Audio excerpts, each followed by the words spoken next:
You're watching Global Trade This Week with Pete Mento and Doug Draper. Hi, I'm Doug Draper. With me is my friend and co-host Pete Mento, and we're here again. Global Trade This Week. It's brought to you by Cap Logistics. You can visit them at caplogistics.com for all your transportation needs. So as we had talked about on Global Trade This Week, Pete and I grab a couple of topics. We banter back and forth, a little bit of international trade, some transportation. We'll sprinkle in some economics when needed. But the cool thing about this is we're forward thinking. We don't talk about what happened. We're giving you our perspective on what will happen based on, information and things that are happening in the here and the now. So we look forward to a good show. Speaking of here and now, Pete, I'm going to toss it to you for topic number one this week. So what are you bringing to the table, my friend?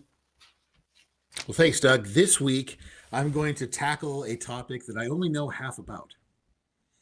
And the half I know about is the scary part. So it's this idea that we have new COVID vaccines. Before you and I jumped on today's call, we were talking about how Moderna has come out with a 95% effective vaccine and how Pfizer apparently has a 90% effective vaccine. And I'm not is it virologist? Is that the word? I think. We'll go with it today. That sounds good. All right. I'm not a doctor. I'm not that kind of doctor. I can't prescribe medication. It would make me a lot more fun at parties. But what I do know about is this particular market when it comes to cold chain. And I'm sure you probably know even more than I do. And what really terrifies me is the idea that we're going to have not hundreds, not thousands, not even millions, but billions of vials of a life-saving vaccine that's either flying or being trucked or being, I don't think it'll ever be on a ship, but being sent all over the world and then put into storage until it's needed. And that's going to take up a resource that there's already very little of. And it's going to make it even more expensive for people outside of this vaccine. And the second thing I was thinking of is if people take it, and let's say that they do, and we have more than the 50% adoption rate that we're expecting, they're going to be moving it really fast through this stuff, which means it's going to be taking up the cold storage when we probably need it the most, which is in the spring, right? Let's say they don't. Let's say that people don't take these billions of vials of vaccines that the government has bought and is paying for the storage for.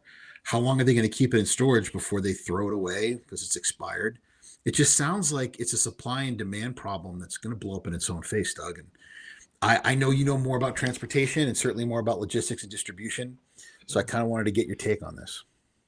Yeah. Thanks for that. And I think we're a little bit on a different page here, and I'll give you my take why, right? I go by emotion more. You go by you got a lot of book smarts and bring stuff to the table. I think if people listen to these, they're like, I have no idea what Draper's talking about. He's too much on emotion. But here's a couple of cool things. Number one is the Project Warp Speed, right? The government set up, here's the distribution model we're going to do, and here's how it's going to handle, and let's all do this together. And Pfizer was like, nah, we'll take care of it ourselves. We'll take care of the distribution model. And then the government's like, well, hey, we got this cool tracking. You guys can use the tracking systems that are out there with these parcel carriers. And Pfizer's like, nah, I think we're covered. Don't worry about it. We're going to do some different things over here that I'll tell you about.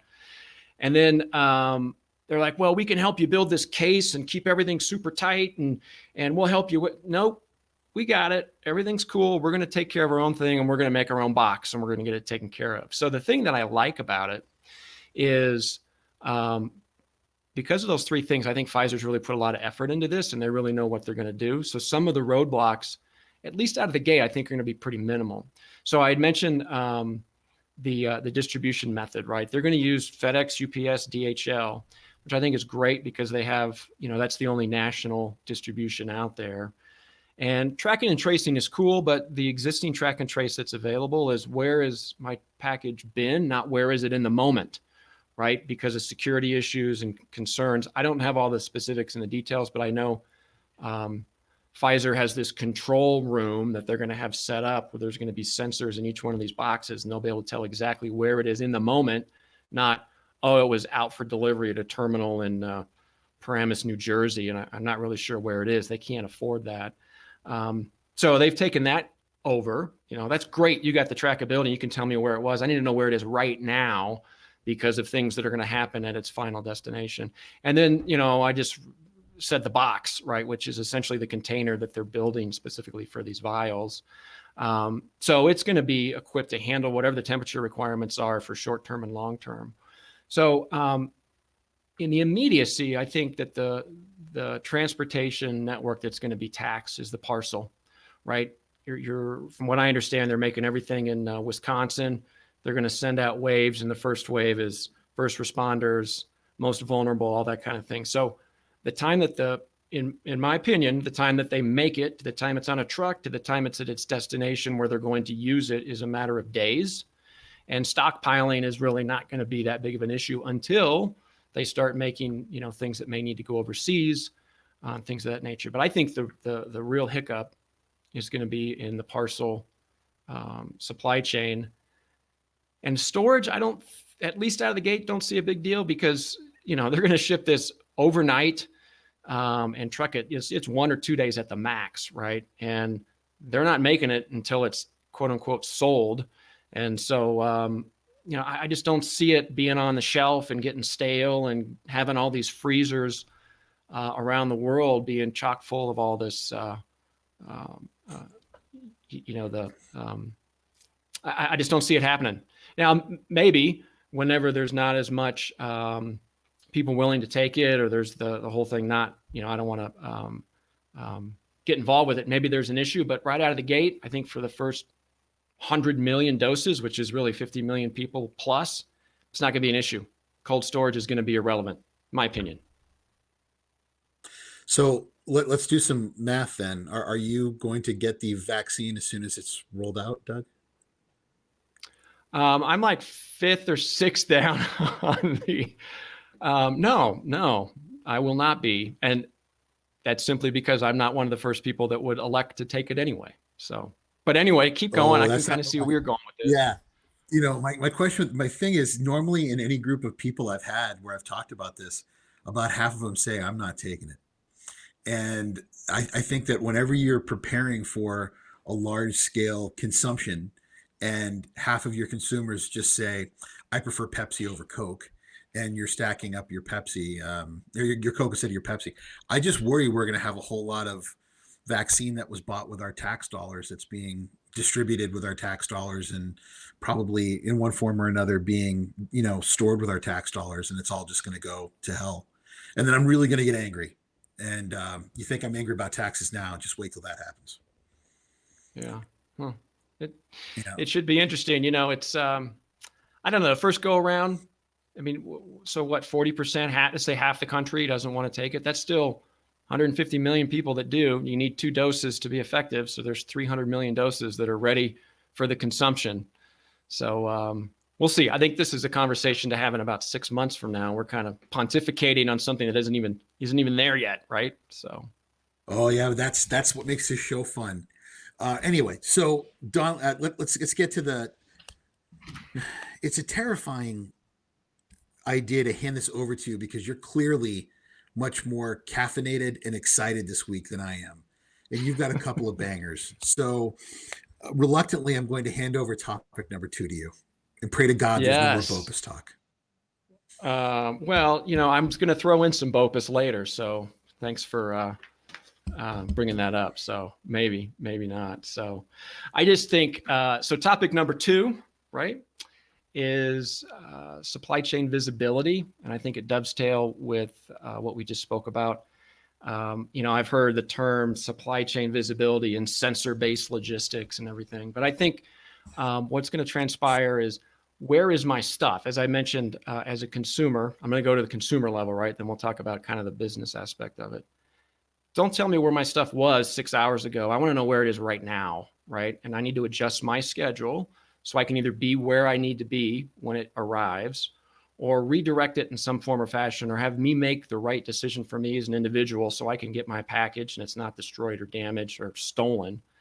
And so I think that the supply chain visibility tools are going to be out there. And I think that, the sensor-based logistics is really about the interconnectivity, right? The Internet of Things, and how your phone and my phone are connected and our cars are connected, and being able to see where everything is almost in real time.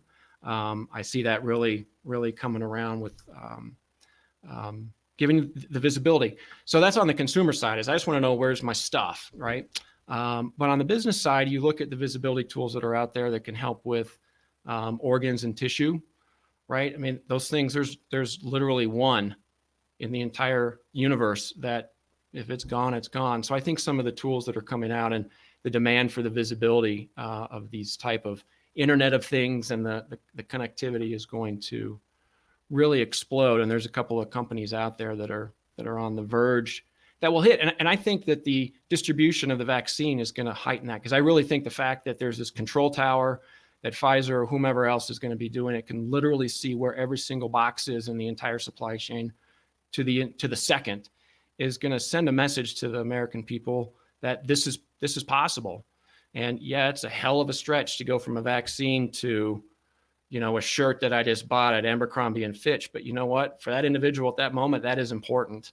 And there's technology out there that can give you that visibility. So just like not many people had heard of Zoom in April of 2020, and everybody has, I think there's going to be some supply tech visibility transformation out there that's going to really take that to the next level in e-commerce. The one piece that I'm not that dialed in with, I guess, would be the international and the global trade. I know blockchain technology has come out, and I know that there's this pretty big partnership with Maersk and IBM that they've really tried to move forward with blockchain. So I guess I may throw it back to you, Pete, and see on the global perspective, how's that visibility coming around on ocean freight and international trade? I'll start with the consumer piece.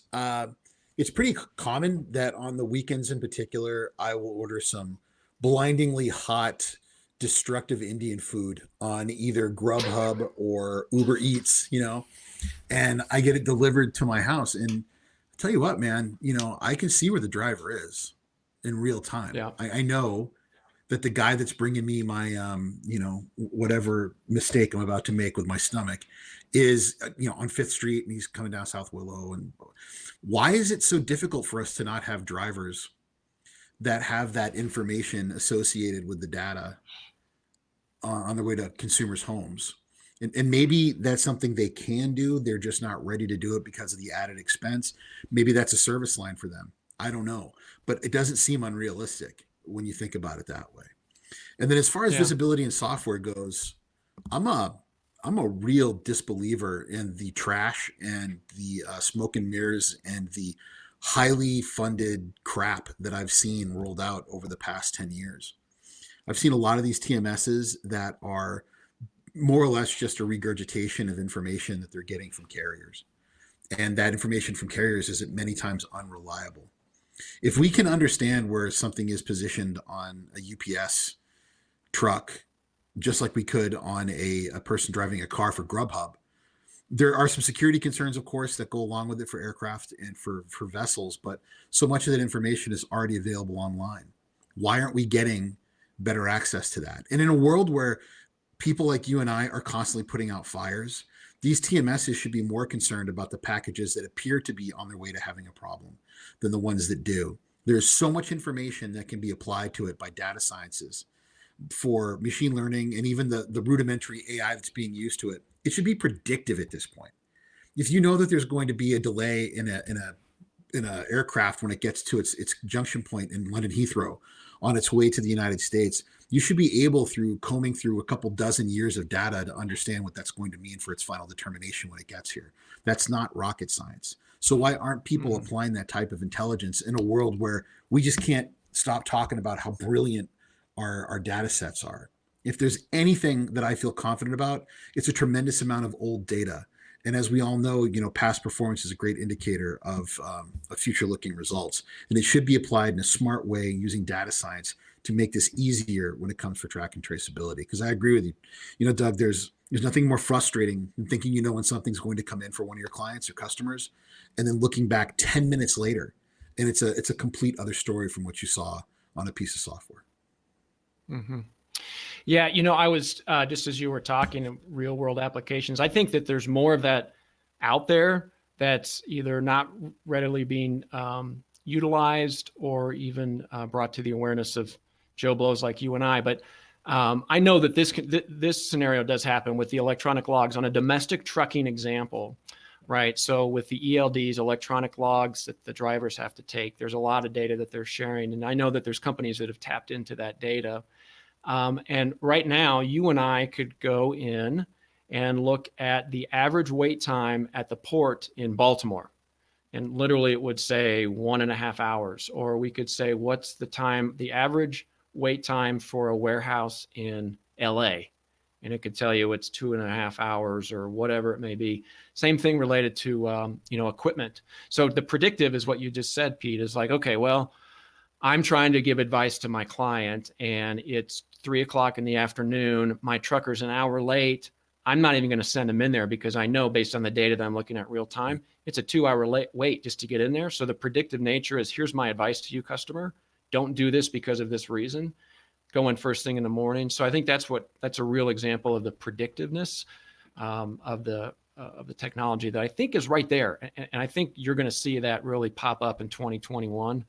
So it sounds like we're kind of on the same page a little bit on that. So you made a huge distinction though, Doug, because you're talking about somebody who has years of experience. So there's also the comfort that comes from knowing I can call a customs house broker, I can call someone at my forwarder, and I can say, given this scenario, I mean, you've been here before, what do you think is going to happen? And we can say to them, well, border crossings on a Thursday are pretty awful when you're coming down from Canada. Maybe you should really be concerned about this particular port or that port. And these guys at customs are probably going to ding you on this for the first time. That's because we know. And I don't know that we're finding ways to intelligently insert that into the computer answers, these system answers that we need. And I look around, I see these, companies with multi-billion-dollar valuations that are really just conduits for taking other people's information and putting it in a pretty screen. I'm not impressed, man. Not when people like you and I can take a look at a situation and say, that looks like a problem. You probably don't want to get engaged in that right now. Where are these brilliant machines that are smarter than we are that can do that much quicker and probably farther down the supply chain? I think we're waiting on that. Mm-hmm. Yeah. Well, that keeps guys like you and I in business because we got to keep moving, but don't piss off the robots because they're going to come back and get us. So I'm going to couch you on that comment, right? Anyway, here's another fun topic that I'm going to throw over to you that we're going to have a blast with. So topic 3, to shout it over to you. What do you got? Hyperloop. I'm a nerd. I am such a nerd. I'm literally wearing my Baby Yoda slippers as I do this because my apartment is cold right now. I have been following the Hyperloop saga now for a very long time. And for those of you who don't know what it is, the simplest way to describe it is if you can remember when we were younger, they still do it now, you would put your checks in a little tube at the bank at the drive-thru and you'd put it in this container and hit the button and thump, it would go flying. Well, the idea is that in an encapsulated area for cargo where people will be in a vacuum essentially, and it will run on magnets, very low emissions, pretty low energy actually for it to work, and it will achieve speeds of well over 800 miles an hour. So if we take these concepts and we put them together, low drag, low cost, highly efficient, right? This begins to sound like a dream in this new green economy, doesn't it? Well, here's the problem. How applicable is it really? Most of what we've talked about with Hyperloop is moving people from place to place where it's extremely dense. So India as an example, because the idea is to do most of this stuff underground. All right, well, great. The original idea with Hyperloop and cargo, which I think is a more important conversation for you and I today, is why are airports always in the middle of a city? Look at LaGuardia, Kennedy, look at LAX. Why are ports always in a place that's already congested? Why can't we have major transfer hubs for logistics somewhere farther away from large centers of where people are, and then use that as a feeder for logistics to go away from it? This is one of those things I look at, like when I look at pictures of, the city of tomorrow in the 1950s when they would show what 2000 was going to look like. And I see where they're going with it. I just don't know if it's going to be applicable before I take a big dirt nap. What about you? What do you think, Doug? We are 100% on the same page with this one. You just look at my personal take is, hey, it's great. Sounds cool. Maybe that's the book smarts that somebody's thinking out down the road that's may or may not happen. But here's the bottom line. Where the hell are they going to develop this infrastructure? Right? I mean, there's so many rules and regulations, and to get to those heavily populated gateways, right, in the middle of LA, where the hell are they going to build that? Where are they going to build the tunnel? How are they going to do it safely? What type of regulations do they have to have in place? What are the construction, just the craziness of infrastructure? You're not adding to a road. You're literally building a tube, right? So I think that in and of itself is just, it's not economical. Maybe some line hauls in the middle of nowhere, Colorado going out east towards Kansas, not a whole hell of a lot there. So maybe it'd be beneficial for some line haul between like Kansas City and Denver. There's not enough traffic doing those two cities to make it worthwhile. So I think it sounds good, but I think the practicality and the implementation is generations away, to be very frank with you. So I think we'll both be 6 feet under by the time this thing really has any legs. The one time someone tried to get me on board with it, I think they almost had me there too. The space between Dallas and Houston is just nothing. It's nothing. If you've ever driven it, it's really soul crushing. And the idea of being able to just blast through that really quickly in a straight line made a lot of sense to me, because you could create almost like a hyper economy where you could live in either of the suburbs of either one of those cities, but then actually work in the other. And then I thought, what if you could get cargo from the Port of Houston to the outskirts of Dallas easily and then distribute it from there? Well, that's all pie in the sky. What if? Who has tens of billions of dollars to set this up? I mean, Elon Musk certainly does, and I guess Branson might as well. But there are so many other big problems and big questions we have in logistics that I think we have to manage before we get to this one. Mm-hmm. Agreed. Absolutely. So now it's time for our fourth and final topic, and we will see where the angry words lay. Yeah, yes. All right. So I'm writing down things. I'm writing down a statement that will make relevance at the end of this thing, right? And it's called do. Yes, this is all the emotional piece of it. Do, by, self. D-O-B-Y, self. So here's the premise. So keep that, just put that in the back, right? So here's my take, is that the idea of outsourcing warehousing and third-party logistics is going to change dramatically in the next 1 to 2 years. So bear with me on this story, right? So years ago, right, you and I make this cool jacket, right? We got our research and development team that figures out what the cool gizmos are and the functionality. And then we got a sales team that's going to sell it to Dick's Sporting Goods or Macy's or whatever. And we do all this work in this preliminary because our customer is the retailer, right? So once we send it to the retailer, we've made our money. The customer interface in the old model is the retailer and the customer. So then Macy's or Dick's Sporting Goods has a obligation for their shareholders and the benefits to have a very positive customer experience. So that's their job, right? We just made 50,000 jackets. Just get it to Macy's, and our job is pretty much done. We want to make sure it works well. We want to make sure it doesn't break. But really, the customer has the one-on-one connection with the retailer. Okay, that's gone, right? So now we've seen it this year with all the e-commerce, is that there's no more brick and mortar to be the buffer zone between the customer and the jacket that you and I are selling. So the consumer, we're touching them directly. The experience is immediate, and the ability for them to provide feedback online through socials is unbelievably fast, right? And perceived or real, those comments can have detrimental impact, right? So now you're really managing, not only do we have a kick-ass jacket that we've sold, we're now selling direct to the consumer. We're now managing the customer's expectation. We need to make sure it is spot on, it's high level. And the guy that also made a great jacket, he's doing the same thing. So that's the reality of what's happening right now. So you outsource the 3PL, the warehousing, the distribution. That's fine, but you better have some amazing touch points to make sure that customer's experience is spot on, because now the relationship is with your 3PL and the customer, right?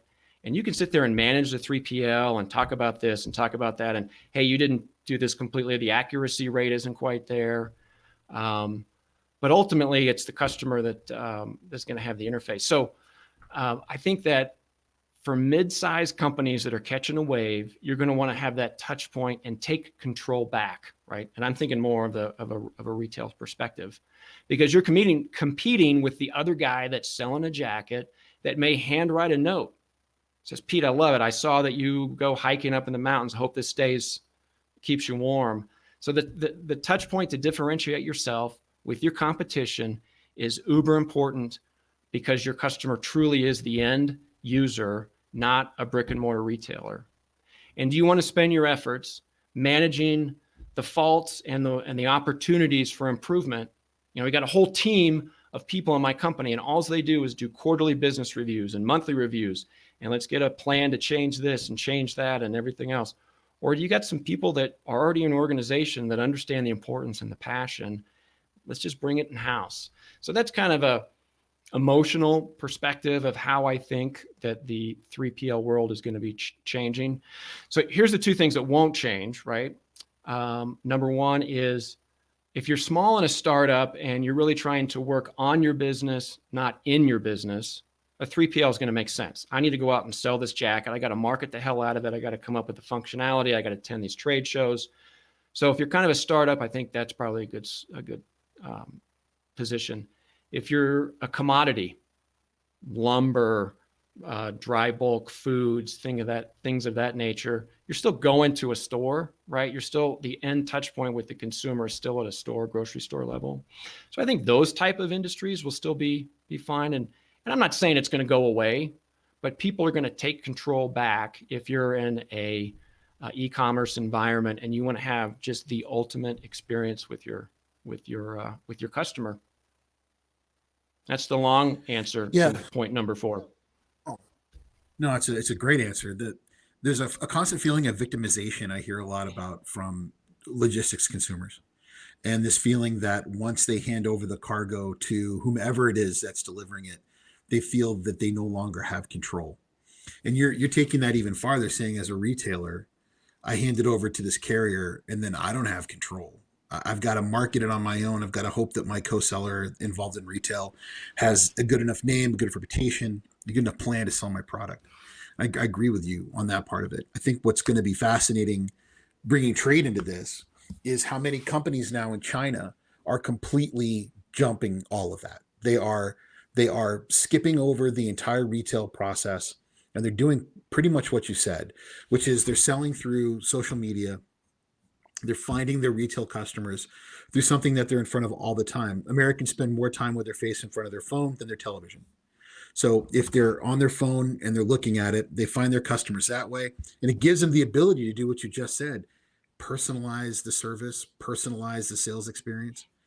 And then they can sell it directly to their customer in the US, avoid paying tariffs through the de minimis program, get it there in a way that is not unreasonable to imagine, 5 to 7 days, let's say.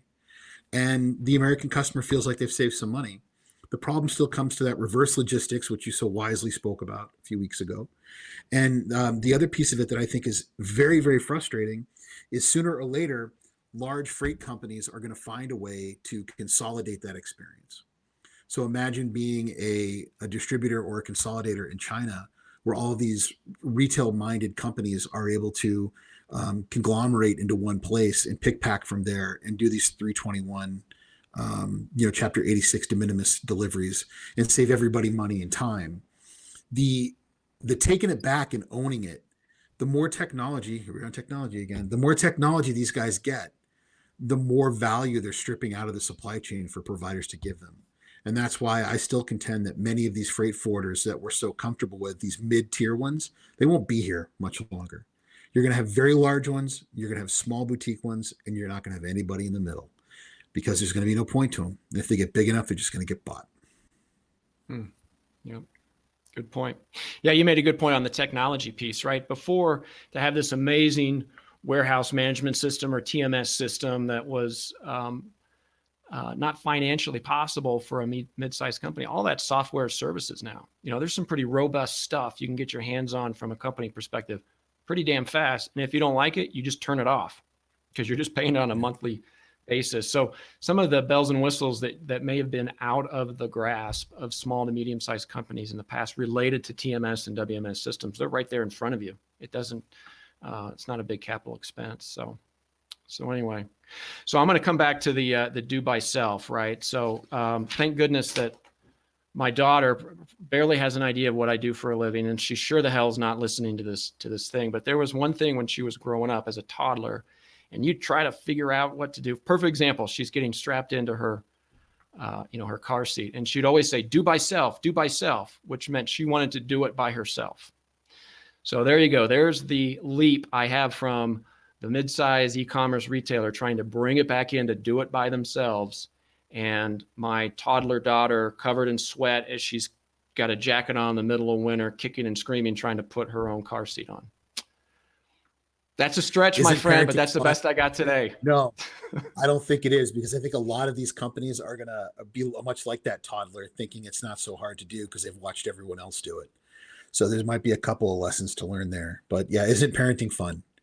It's fun. Yes. It's very, very fun. It's an expensive hobby. That's what it is. But I got to tell you, it was another great week, Doug. I always appreciate the interaction and the ideas, and I'm looking forward to next week as well. So with that, I think we'll wrap it up. I want to thank all of you for joining us this week and every week, and your continued support. And of course, the support of our good friends at Cap Logistics, who actually fund everything that we're doing right here and give us the truckload of 10-year-olds who actually produce our program. I want to thank them as well for the hard work that they do to get it done on time, so that Doug and I could just sit here and stare into our cameras and have a good time. So that's it this week for this week, and I can't wait to see you next week. Take care, everybody.